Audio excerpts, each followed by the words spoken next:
Thank you for that introduction. First, I want to say good morning to everyone. I'm happy to be here.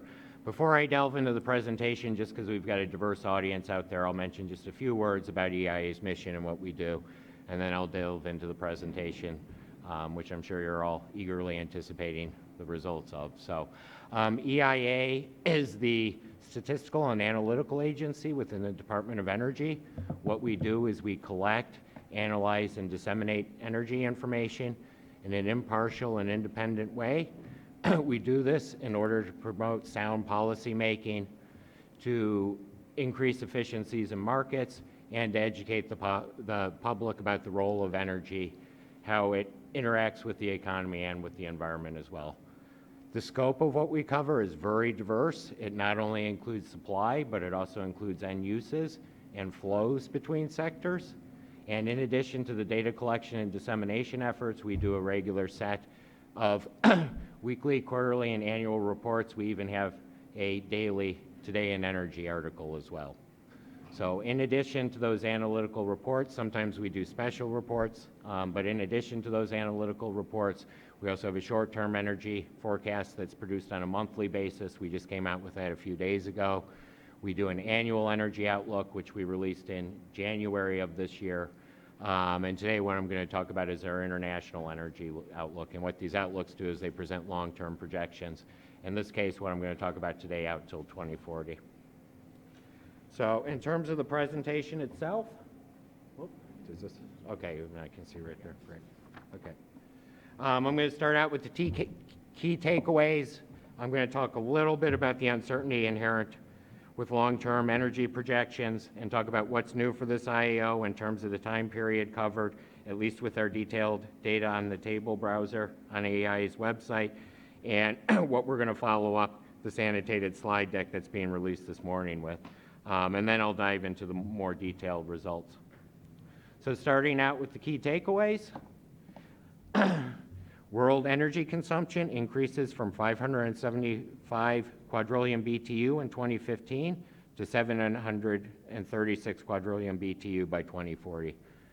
This represents a 28% increase, with more than 60% of the increase in energy consumption coming from non-OECD Asia, which includes China and India.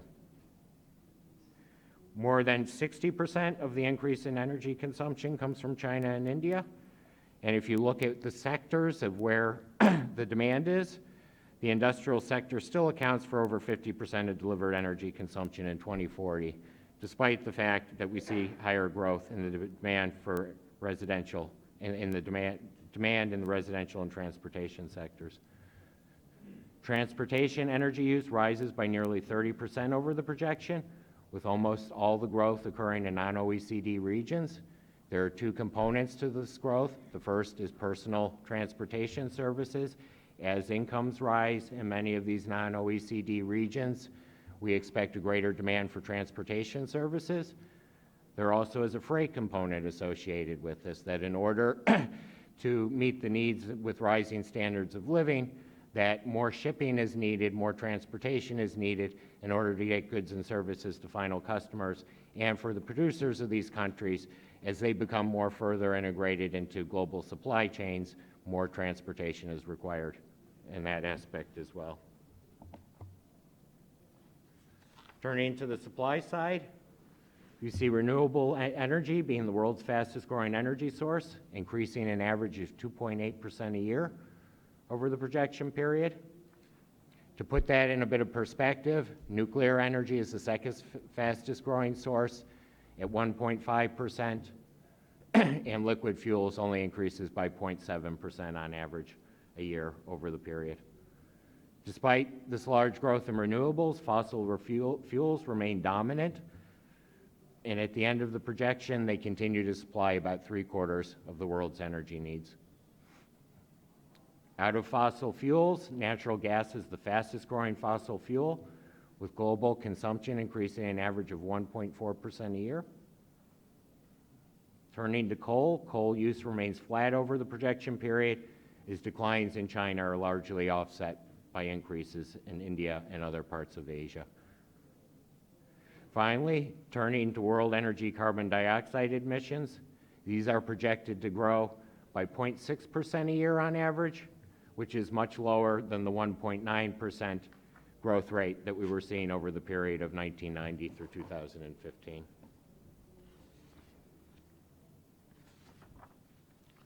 So turning to the uncertainty associated with the projections, one of the ways we try to address this and remind people that there's inherent uncertainty associated anytime you do long-term projections is we provide side cases. Those of you familiar with the AAO, they're very rich, robust side cases. In the IEO, they're a bit more limited. Nevertheless, we do look at side cases when it comes to total energy consumption and fuel shares as well. In the IEO, the two sets of side cases we typically look at are high and low economic growth and high and low oil prices. The high and low economic growth cases speak to the uncertainty associated with increases in demand due to higher growth rates across the world. The high and low energy price cases speak to the uncertainty associated with energy prices as we move forward. For the economic growth cases, in the reference case, which is what I'll spend most of the morning talking about, we're assuming that the world economy grows at 3% a year. And in the high and low economic growth cases, we're assuming 2.7 versus 3.3. So that represents a 10% difference in terms of our growth assumption for the world economy. For high and low oil prices, in the reference case, we're assuming that the price of Brent crude in constant 2016 dollars reaches $109 a barrel by the end of the projection period in 2040, compared to $226 a barrel or $43 a barrel in the high and low price cases. I'll talk a little bit about these cases when we get into more detail in the presentation, but as I said, most of the results I present will be the reference case this morning. Turning to improvements we've made to the IEO this year, one of the things we've done is this is the first year that we're including modeling results all the way through 2050, so we've extended the period of our projections by 10 years. I am going to focus mainly on the projections through 2040. The reason that we do it that way is what we're asking is for people to comment on those last 10 years worth of our projections. A lot can happen over that period, and we want to solicit customer input before we start highlighting them in our main publications. We did this with the IEO. It seemed to work well. We got a lot of nice feedback that helped us kind of improve our modeling. We'd like to do the same thing with the IO as well. The expectation is next year, after we solicit feedback from users, we'll highlight the results all the way through 2050. Even though I'm not highlighting them today, they are available on our web page. Another improvement that we're making is we're coming out with a new publication format that's more consistent with, or is consistent with what we did with the AO this year. It's a flip book. I think it's much easier for people to find information. It highlights the key findings. We've gotten a lot of positive feedback on it. What's going to be different about the rollout of the IEO is we are going to be following up with 4 bonus articles or 4 issues in focus, unlike with the AEO. 2 of these issues in focus are going to relate to the uncertainty inherent with our projections. One of them is going to focus on penetration rates for electronic vehicles. One of the big positive developments this year is we have a new international transportation demand model, and what we're going to do is have an issues in focus that looks at changes in consumers' tastes and preferences with different penetration rates and how they affect supply conditions. Another one that relates to uncertainty is growth in China and India. Even though we've got these high and low economic growth cases, it's really important where that growth occurs and how it occurs. We might not get as far as we want, but at least we want to start setting the stage, and we're going to have an issues in focus that looks at different growth rates for China and India to see what effects they have on total energy consumption. Turning to our modeling assumptions, we're going to have one issues in focus that deals with the Paris Agreement and the NDCs. What we're going to do in this issues in focus is it's a complicated topic in the sense that it doesn't directly translate to energy modeling. What's in the Paris Agreements is much broader than what we cover, but at least it's incumbent on us to explain what assumptions we're using in the model. There isn't a perfect direct one-to-one correlation, but we do want to make it clear to people how the recent developments associated with those influenced our thinking and the outlook. So, and then the last one is going to deal with our assumptions related to investment in upstream oil and gas. So turning to the results, I'd said one of the key takeaways was that world energy consumption rises by 28% over the projection. This can be seen in our outlook in the three right bars on the graph. And if you look at the red, that's the growth in energy consumption by non-OECD countries. That increases from 335 to 474 quadrillion BTU, or 41% over the projection. If you look at the blue bars, which represents OECD countries, you do see a slight increase there as well, but that's only a 9% increase from 239 to 262 quadrillion BTUs. Digging into the details of non-OECD countries, if you look at the red, that represents Asia. Energy demand in non-OECD Asia is projected to increase 51%, or 102 quadrillion BTU. Although this great growth rate is much less than the 300% increase we were seeing over the period of 1990 through 2015, it still is a rapid growth rate in energy consumption. That's not all of the story. We do see rapid growth in the Middle East and Africa, which are in brown and yellow. In Africa, we see energy consumption increasing by 51%, in the Middle East 45%, but Asia is a much larger market, and it drives many of the results. The slowest growing in terms of energy consumption is non-OECD Europe and Asia, which is in blue. What's going on there mainly is a story about Russia. We expect declining population over the projection period, and not only that, we expect gains in energy efficiency as older equipment is replaced by newer and more energy efficient stock. What's driving the results? There are a number of things that affect energy consumption, but one of the main drivers is economic growth. If you look on the right, we've got the growth rates that we're using in the outlook for non-OECD countries. And the first thing that you'll notice is that India and China are right at top with average annual growth rates of 5% and 4.3% a year. If you go down to the bottom for the growth rate for total non-OECD countries, we're seeing those grow at 3.8% over the period. Heading directly over to the OECD countries, you can see that's more than twice the rate for OECD countries, which are expected to grow only 1.7% over the period. I will mention something about Japan because I'm going to use it in an example later. We've got a very slow average annual growth rate of only 2.2% over the year. That's mainly due to demographics as the population declines and as the workforce ages. Turning to the uncertainty, if you focus on the last three bars, and I'll start by looking at the top, the reference case versus the low and high economic growth cases. The variation between those ranges between only about 4 and 5.5%. This is one of the things we'd like to improve or at least make more robust going forward. That's not that great of a range. As I said, it really depends on where, we mainly do this at this point in time to remind people there's a lot of uncertainty, and this is a lot of the reason that we're developing an issues in focus associated with growth in India and China. But that does at least say something about the sensitivity of our results, at least with some very simple assumptions about differences in growth rates in the world. Turning to the uncertainty associated with prices, on the left, I've got what's being used in the model, the high oil price, the reference, and the low oil price paths. What I'm going to mainly focus on is what's on the right hand of the slide, which is the resulting world energy consumption that's coming out of our projections. Before I discuss the results, I do want to mention something about how we put this case together to cut off a little bit of confusion at the pass. When you're talking about the closed world economy, in order to get those high oil prices, you not only have to tighten supply conditions, but you have to have higher economic growth. And this explains why in the high oil price case, the top of that bar in 2040 is actually higher than that in the reference case.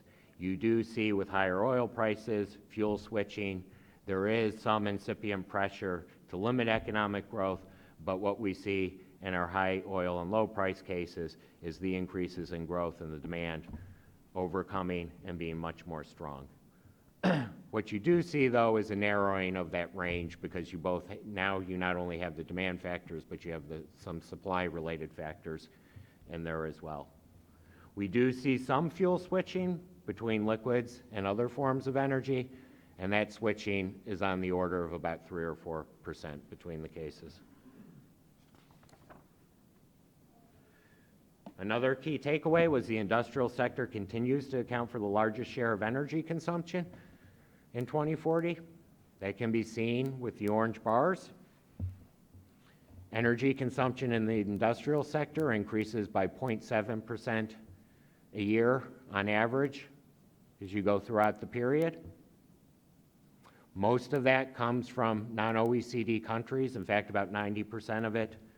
And in non-OECD countries, the growth rate in the industrial sector is 0.8% compared to only 0.2% a year for OECD countries.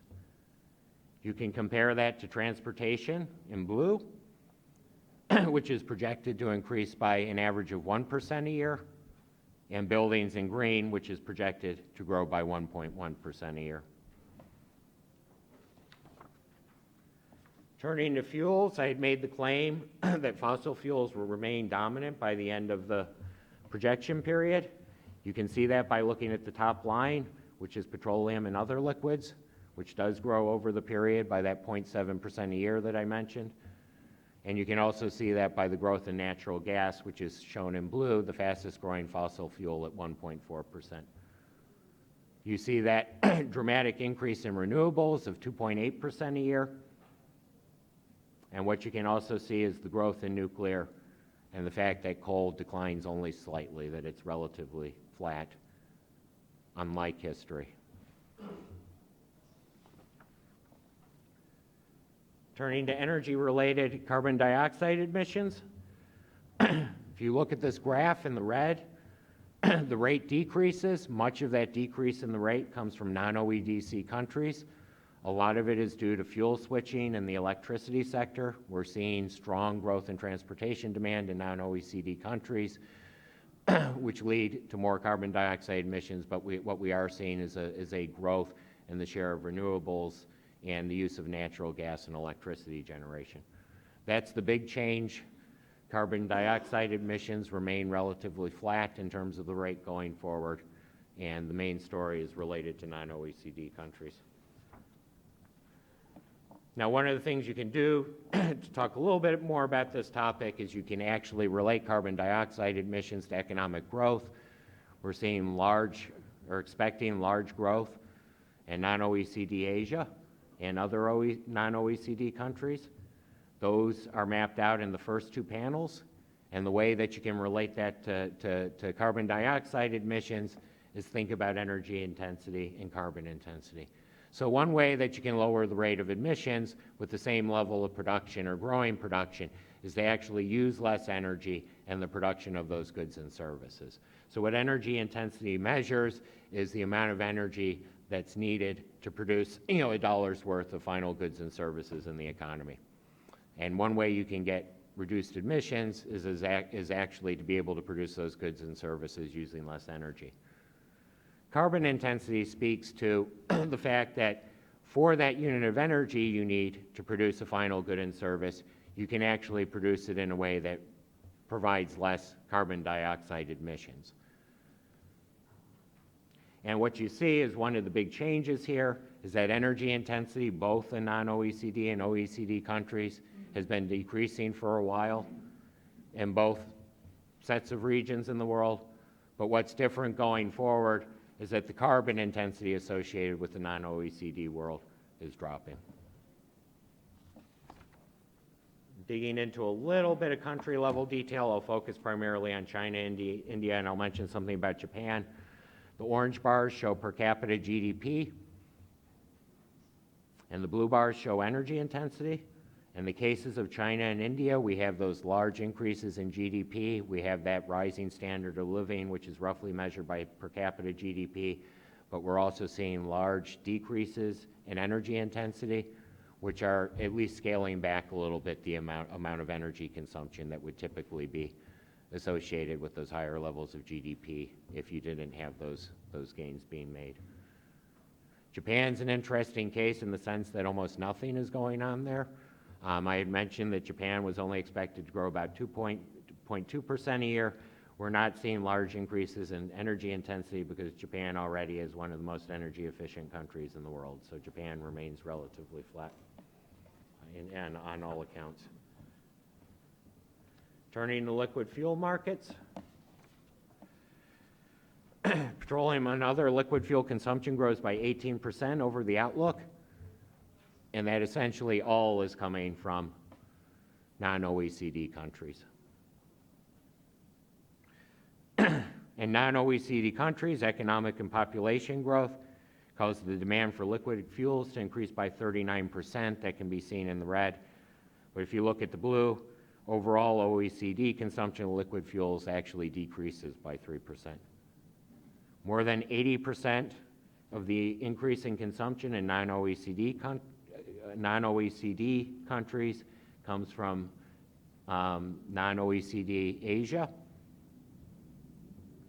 And China's use of liquid fuels in transportation is projected to increase by 36% over the period. And India's is expected to increase by 142%. And I know that sounds like a surprisingly large number. A lot of what's going on in India is we're expecting high population growth, high economic growth. It's starting from a low base. There are opportunities for more urbanization.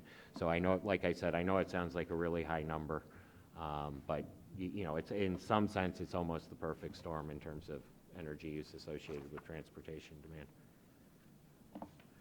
Turning to the shares, the transportation sector, which is shown in green on the top, remains the largest consumer of refined petroleum products and other liquids. Petroleum and other liquids are also used in the industrial sector to power equipment, serve as chemical feedstocks, and provide industrial heat. That can be seen in the yellow. They're also used to a limited extent to heat buildings and even more of a limited extent to provide electricity. One of the things that's interesting to note on this graph is that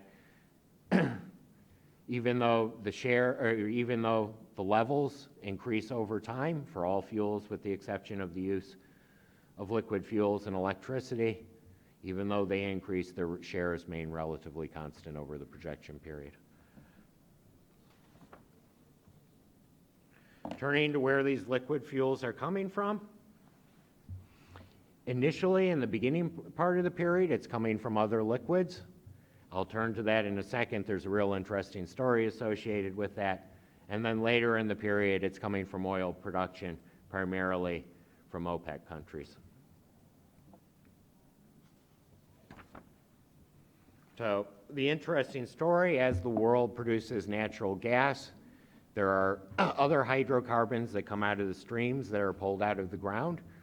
It used to be a case that a lot of these hydrocarbons were either left in the stream or adjustments were made to lower the heat rate so that it was pipe ready for delivery to customers.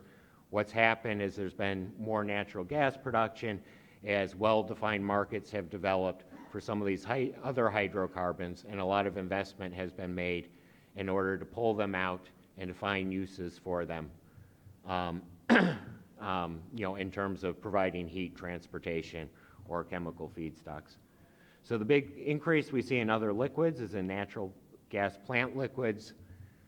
Even though when we talk about liquid fuels, most people think about oil, but at EIA, we're talking about liquid fuels as a whole. We're combining these, even though they're coming from natural gas streams and with the petroleum liquids. And this is a lot of the interesting story and why we're seeing the increase, and it's associated with the increase in natural gas production we see.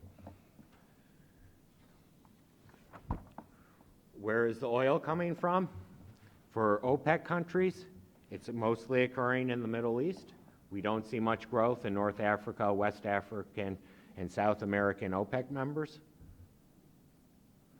And even though non-OPEC crude oil production increases less than 2% over the projection, there is some strong growth in a few countries at least. These countries are Russia, Canada, Brazil, and Kazakhstan. Starting with Brazil, we expect Brazil to increase its production by close to 2 billion barrels a day, 2 million barrels a day, and most of this is attributable to greater offshore production occurring mainly in the later part of the period. In Canada, we anticipate a $1.25 million barrel a day increase by the end of the projection period, mainly coming from oil sands with small additions from tight to non-tight resources. In Russia, we expect about a 500,000 barrel a day increase, mainly coming from conventional resources. And in Kazakhstan, we expect the further development of one of the main oil fields in that country. Turning to natural gas markets, we see consumption increasing both in the non-OECD and in the OECD countries. Natural gas consumption actually grows in every region of the IEO, or that we consider in the IEO.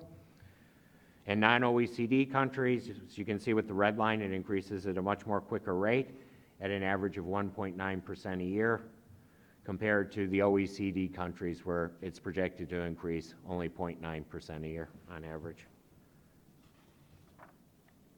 Which sectors is that demand coming from? It's primarily in the industrial and the electric power sectors. In fact, power and industrial sectors account for nearly 75% of the increase in natural gas consumption over the projection. Natural gas-fired generation is attractive for new power plants because of low capital costs, favorable heat rates, and relatively low fuel costs, which explains the growth seen in the yellow at the bottom.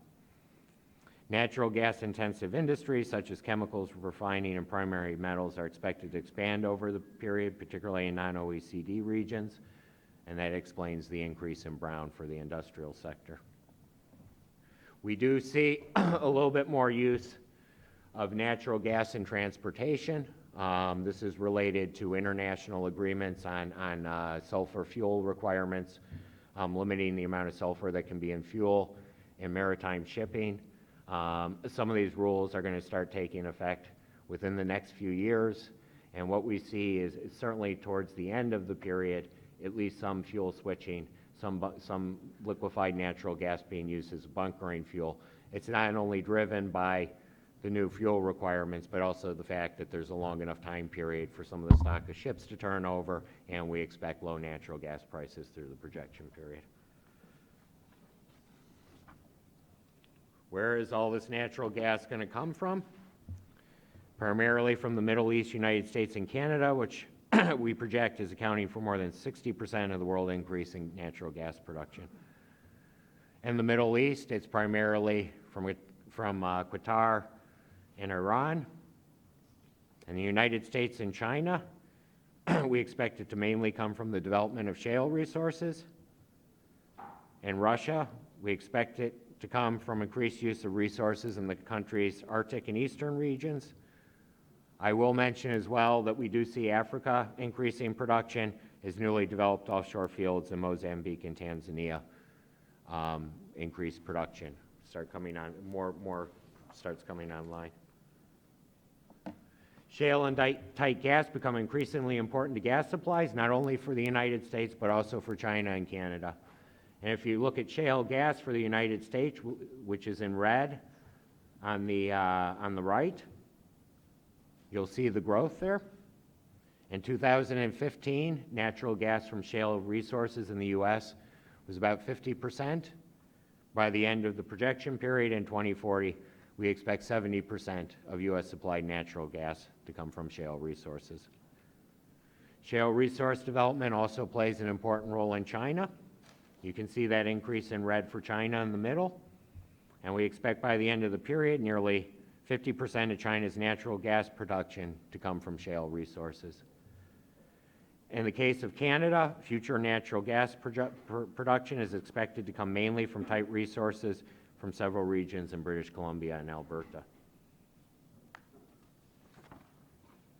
Turning to electricity markets, there's a common theme here.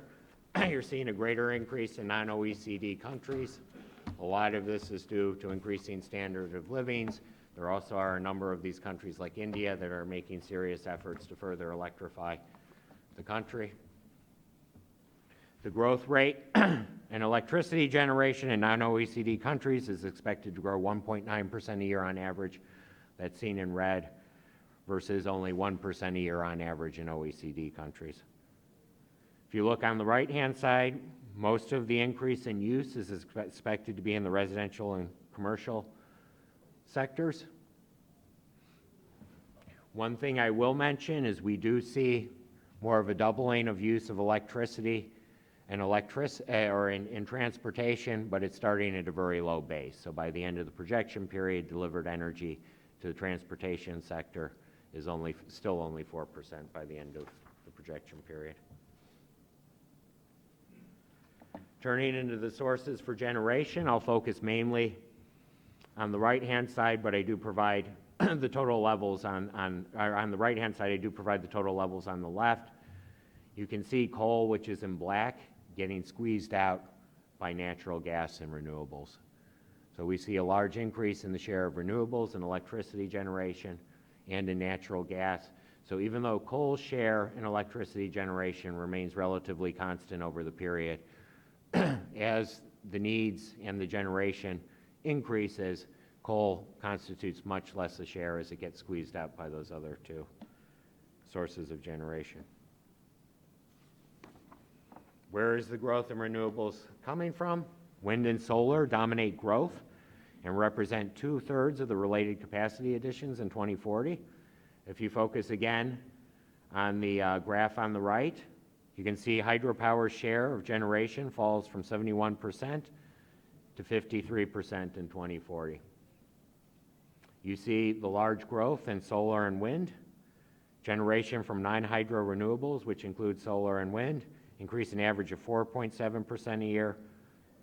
Wind and solar increased the most over the period, reaching 1.5 and 1.4 trillion kilowatt hours by the end of the period. In terms of the story with nuclear, China accounts for 2/3 of the net increase in world installed nuclear capacity. This can be seen by looking at the graphs for the non-OECD countries. China is expected to add about 110 gigawatts of capacity over the projection. India, 35 gigawatts. South Korea, about 15 gigawatts. And Russia, about 5 gigawatts. Turning over to the OECD countries, we do see capacity additions for Japan. We see them adding about 20 gigawatts of capacity, but this is much less than the 65 gigawatts of capacity that they had before the plants were shut down after the nuclear disaster in 2011. Another thing worth noting about the OECD countries is that many countries, such as Germany and Switzerland, have national plans to phase out nuclear in favor of renewables, and we're expecting 34 gigawatts of capacity to be taken offline over the projection period in Europe, and you can see that in the graph on the left-hand side of the board.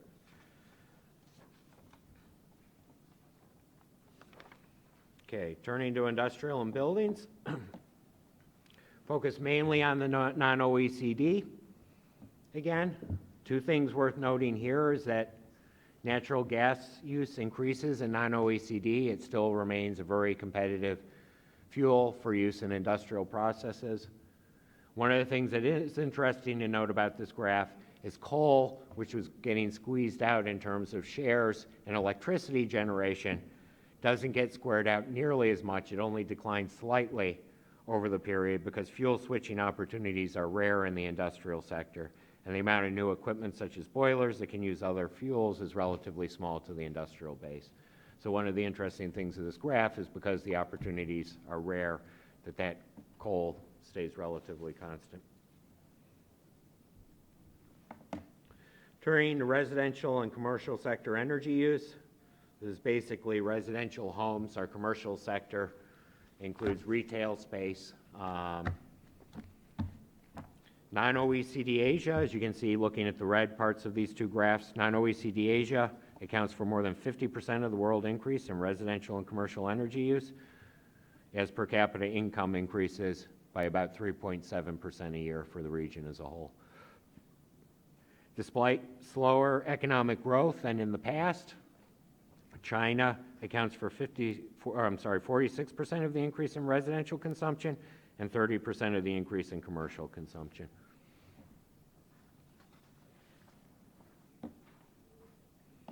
This next graph shows per capita residential energy consumption across OECD and non-OECD regions.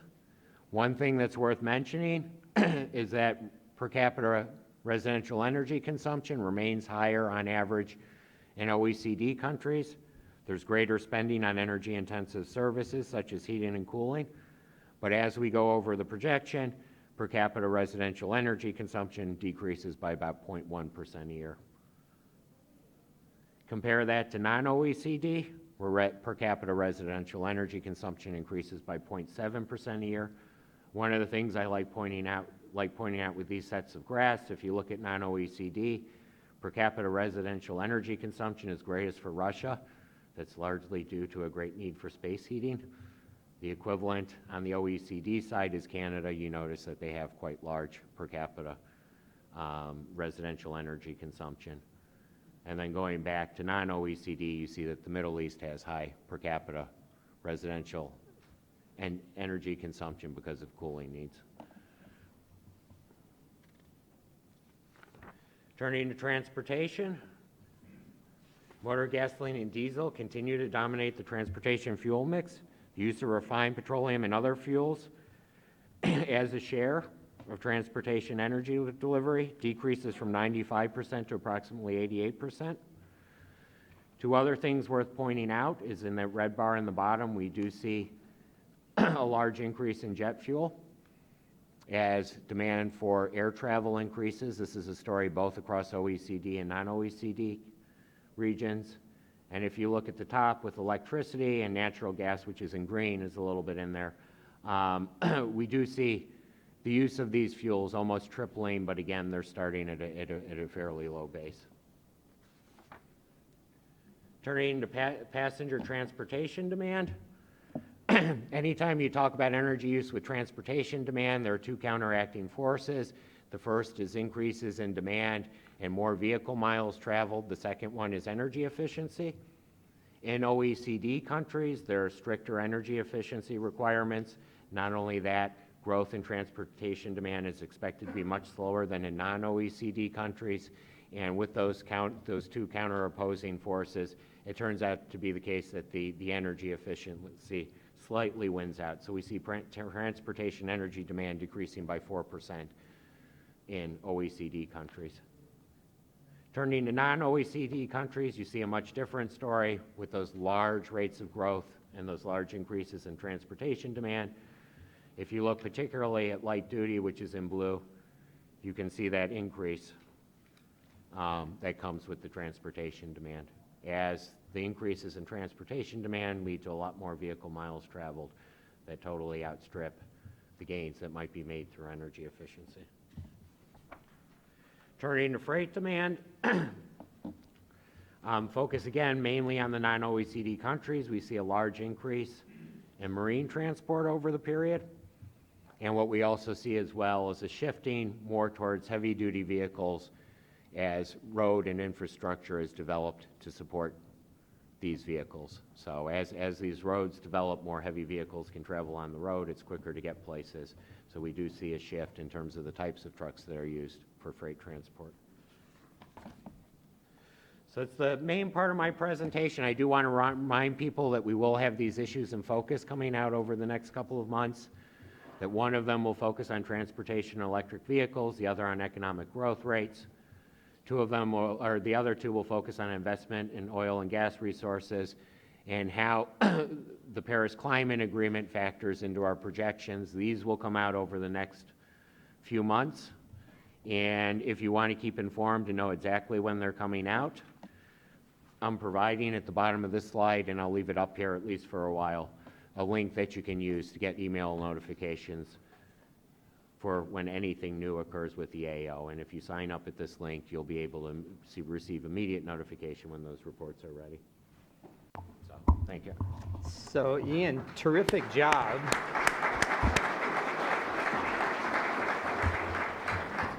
covering a wide array of energy issues and analyses. Looking out at the audience, I suspect you're going to get a number of questions on transportation and on renewables and the assumptions behind that. So let me take my discussion a bit of a different way. We've got time. If you can roll back to slide 10 just for a second.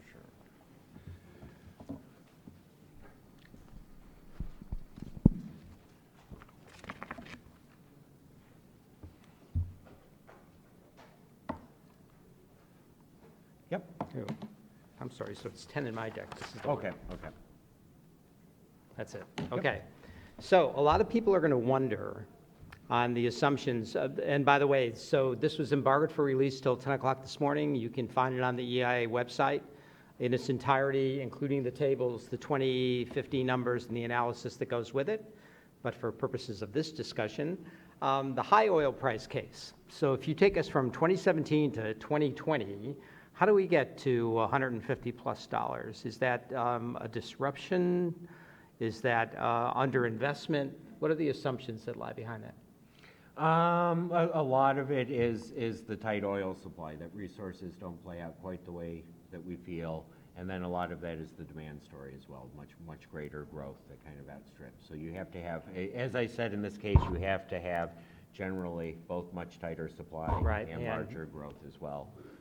In order to get something that looks reasonable, that's internally consistent to explain. And can you talk a bit about, so the EIA has always been limited by existing law when you put your assumptions together for the reference case. So how difficult is that? You know things are going to have to change, and yet you have to plan and analyze and forecast based on the current set of laws that are in.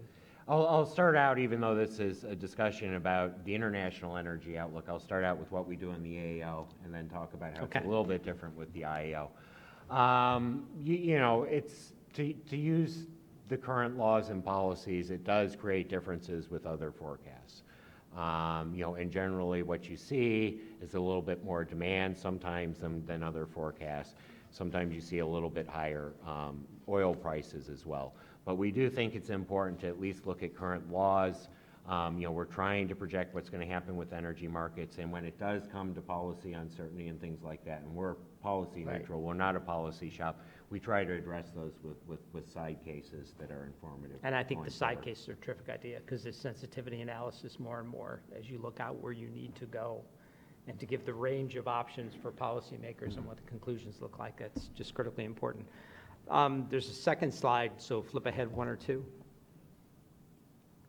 Next one. Well, okay, so we can use this for purposes of discussion. But so the notion of liquid fuels, you talked about industrial processes, and process heat is going to be important. There's certain things that you can get from renewables and other things where you need higher heat content. How much does that play into it on the industrial side for conversions? Because when you look on a BTU basis, people can say, well, renewable, we're going to have adequate renewable capacity, but it doesn't fit all these needs and cases. The renewable story is mainly one associated with electricity generation. Right. We do see some switching with natural gas in the industrial sector. It is a competitive fuel, but the renewable story is mainly one associated with electricity generation. So, that will play out in the generation, and it will play out in the end use in the residential and the commercial sectors. I had stated something about little opportunity for switching away from coal in some industrial processes. There are some areas where you could do that with electric arc furnaces and things like that, but those opportunities are much more limited. So. And again, on the sensitivity cases, we just ran a workshop here on nuclear. So the notion of, in the United States, for example, that we do premature nuclear retirement, the stress that puts on the system. So renewables fill some of the gap, efficiency fills some of the gap, natural gas will fill a lot of the gap. Just on an economic basis, what does that do for like natural gas pricing and exports, that kind of stuff? It's a very dynamic system that we've now entered into. Yeah. We expect the outlook for natural gas to be good with increased supply and prices remaining low. And this has been, of course, one of the big stories over the past 5 or 10 years is just the big boom in natural gas. And we still have, even though our results this year, are toned down a little bit because of growth rates, we still do have a very favorable outlook for natural gas in terms of being able to supply the world's need and it being a competitively priced fuel. Yeah, and for a I'm lot of pleased that you're applications. focusing on the liquids, because Adam and I and Guy and Sarah have been talking a lot about the liquids and the challenge it presents even for OPEC. There's a lot of other things that are escaping the system, and yet people use them in the final analysis. One last question, this is more a short term.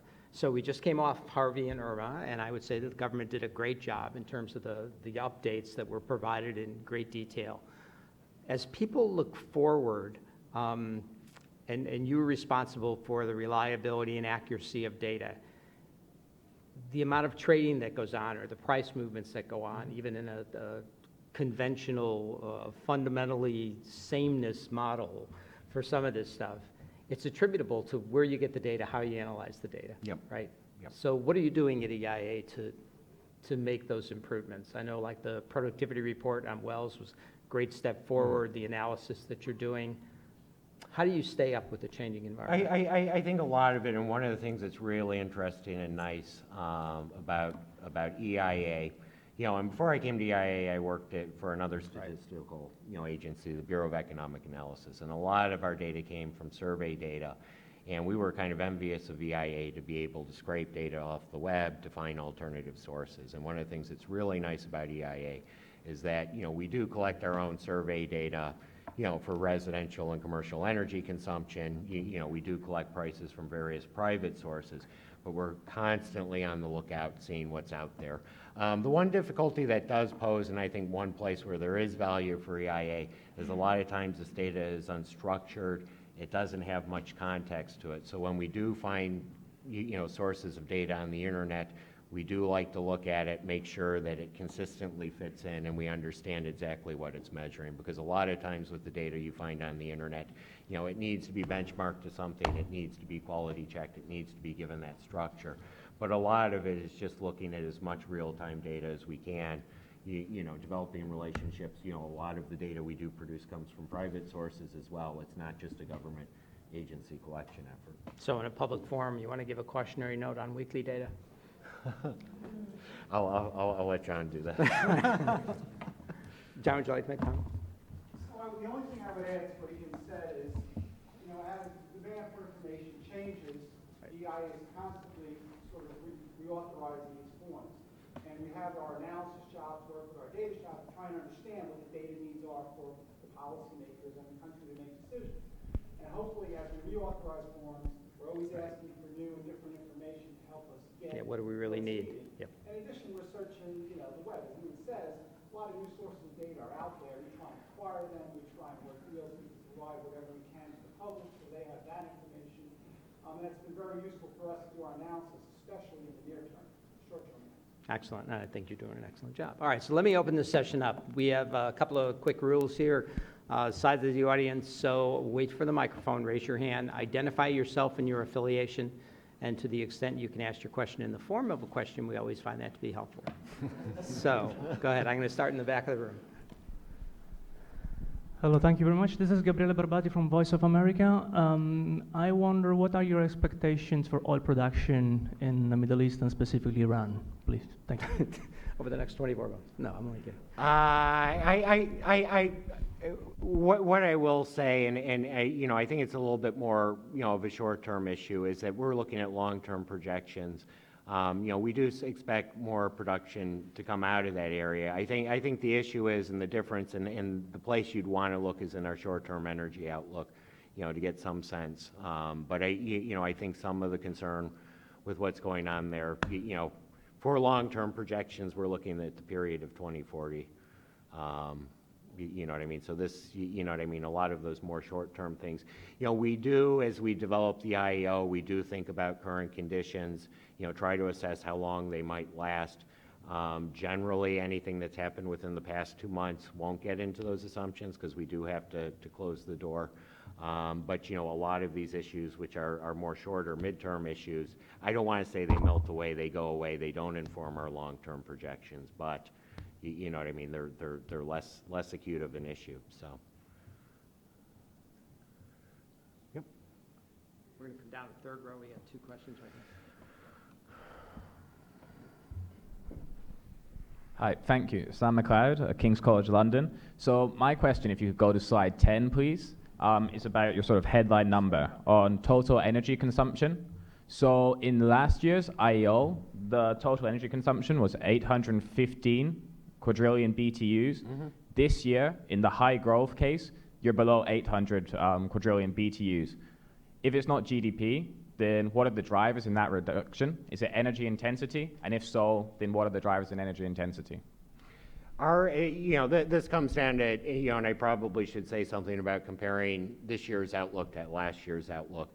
And the outlook is generally the same, but the two major differences were lower growth rates. And then we do have lower oil prices as well going into the projection. And what that translates to, I think last year we had 3.4%, world growth on average. What that translates to is, if I remember correctly, about 10%, higher energy demand with those higher growth rates. In terms of our outlook, you can kind of proportionally push that 10% down to the fuels. We've got a more favorable outlook on renewables. Those, the difference is only about 2% lower than the last go around with the IEO with nuclear. We're a little bit more pessimistic in the sense that we've got 20% less nuclear by the end of the projection period. In terms of the fuel prices, that kind of plays out in the country level detail with more OPEC projection. We're seeing less GTLs and CTLs because oil prices aren't as high. But that is the main driver of why the results are lower in terms of energy consumption, are those lower rates, despite the fact that, when it came to the details of particular fuels and particular sectors, we might have changed a little bit of our outlook of exactly how that played out. Thank you. My name is Sergio Martinez, and I am coming from the energy program at the Inter-American Dialogue. I wanted to ask you a question about clean transportation and electric vehicles. So, for example, what can developing countries do in terms of policy and strategies to foster clean transportation, and especially electric vehicle markets, especially in Latin America, where the share of electric vehicle markets is like less than 10% or 5%. So, yeah, that one's difficult to answer. I'm really not, well equipped to say, this is exactly, how to get increased penetration. What I will say is we've got a more favorable outlook on EV penetration. You know what I mean? And a lot of research has been done in this field. We will do the side cases looking at different EV penetration rates.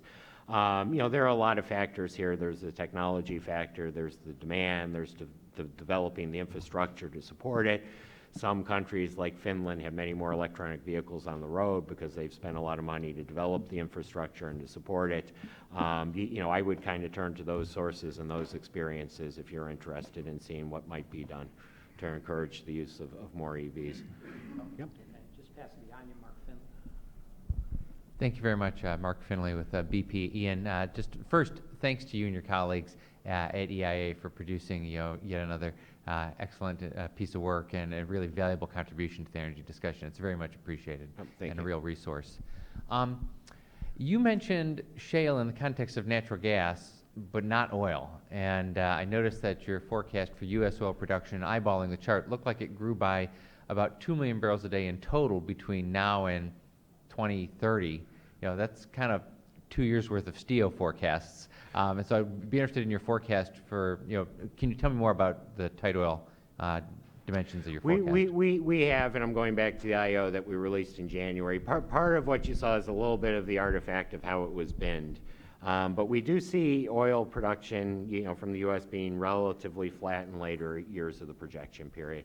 And part of our explanation with the AO is that as more of these resources are developed, there's diminishing, marginal productivity associated, or the productivity with the newer wells starts decreasing because, in theory, the producers do a pretty good job. It's not a perfect science of going to the sweet spots first. So that was our story in terms of oil production with the U.S. from the IEO.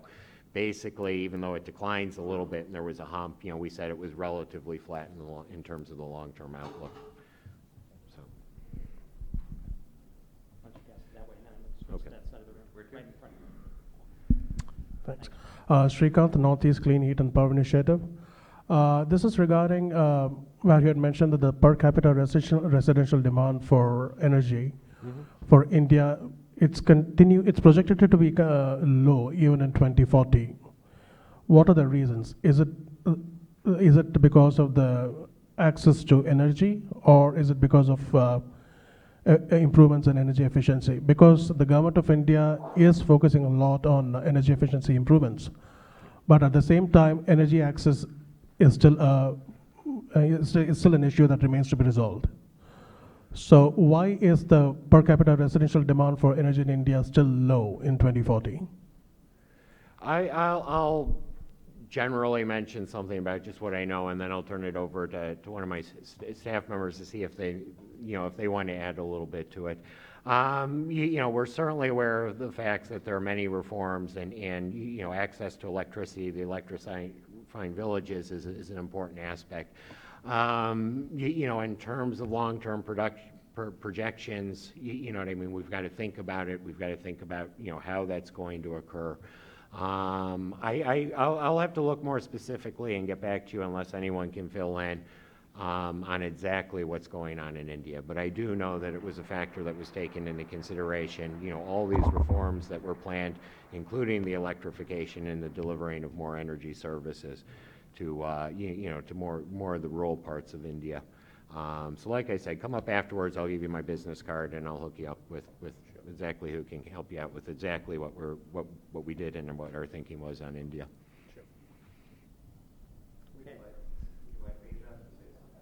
I kind of left it open. Please jump in.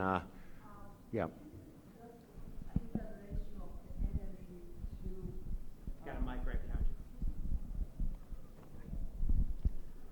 This is just a simple ratio of the energy consumption per capita, which is in India, even though it shows lower, but is 4 times higher than what it was in 2015. And the reason is that the consumption in India for residential is growing at 2.4%, and population is growing at 0.9%. So this is not taking into account any structural changes or weather or efficiency. But relatively to 2014, still is more than 4 times higher. So it is growing, but not as fast. Okay. Other questions? Back to this side.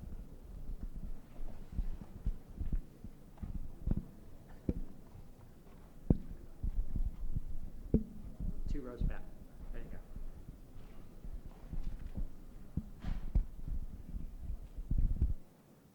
Thank you. Chris Elsner, IHS. In terms of Middle East energy consumption, is there an express assumption in terms of subsidy reform, or is that a factor that you keep on?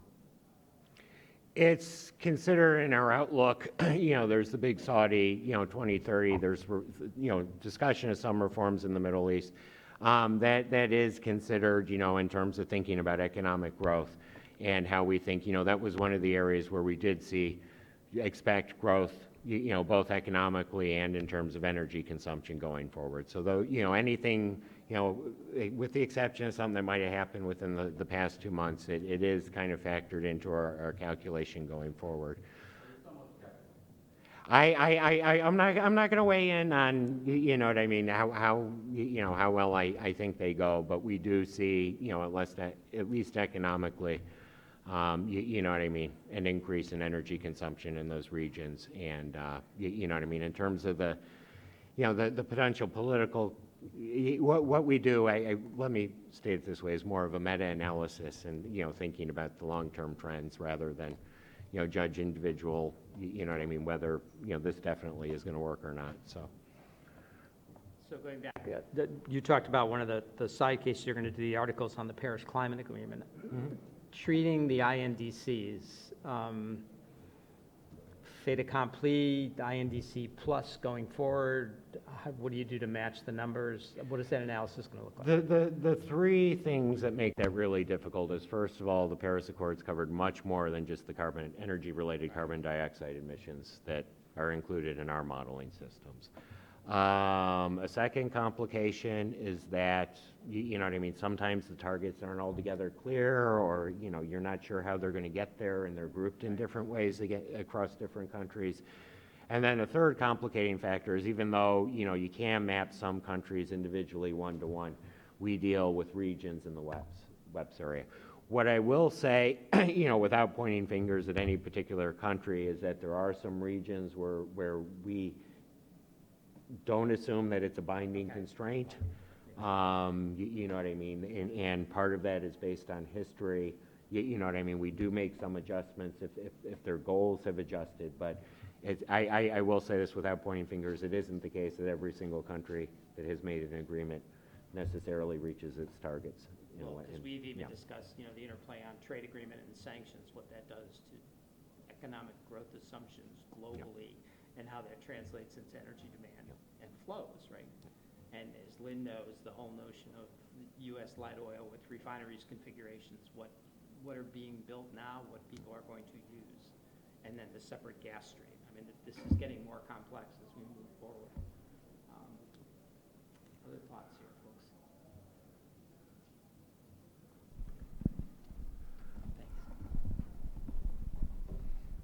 Thank you. I'm Joniel Cha at Johns Hopkins University CSIS. Given that China is the world's largest car market, and that the UK, France, and China recently announced that they're going to phase out fossil fuel vehicles and focus on EVs, I was wondering if you could give us a brief appetizer on the upcoming publication on EV penetration, and if you could also give your analyses on EV penetration in the United States specifically. Thank you. Okay, for the first part of the question, I'll address. The paper itself is going to look at, with our new international transportation demand model, it's going to look at different EV penetration rates and what effects that has on the energy economy. And those changes are going to mainly be a result of changes in tastes and preferences, as opposed to any policy considerations or any improvements or in technology. You know, just the reference case with, okay, people are much more, you know, willing, their tastes and preferences have changed. This year in the IEO, we were much more optimistic about penetration rates. It will come out in the paper that in the last IEO, our stock of electric vehicles worldwide was about 4%, and this year we bumped it up to about 14%. So we are a bit more optimistic. In terms of the specific U.S. market, I'll turn it over to John or Melissa. Do you want to say a little more about that?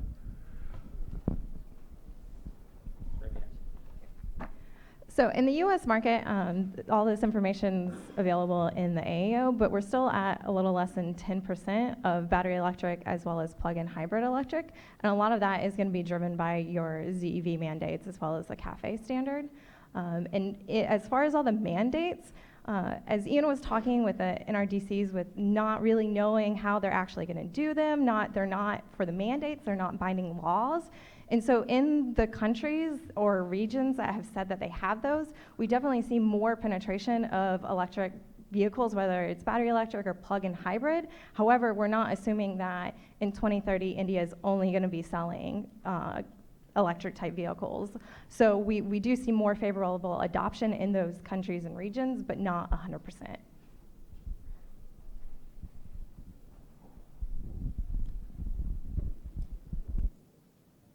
So a lot to absorb here, and then if you'll give us your email, folks can come back to you direct. I'm only kidding.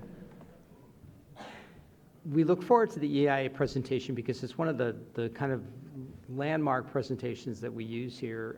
We have companies that come in. We have the IEA. We have OPEC now that's doing forecasting. The sameness worries me a little bit, whether or not we're missing stuff. I think the world is changing very quickly. I certainly applaud the work that you're doing on the side cases, because increasingly that's going to be more important, I think, to help policymakers figure out the short term, and the short term has a big influence on the long term. But if you all join me in thanking Dr. Mead, I think this terrific presentation. I hope you actually will download the study, read it, absorb it, and then come back with questions. We're going to continue looking at the market issues, the investment gap issues, how we still keep the climate change discussion alive, and what it does to technologies as well, and the role of the Middle East, of course, and liquids. So those are just a couple things since Adam's been here we've added to our list of things to do. But join me in thanking Dr. Mead, and please come back again.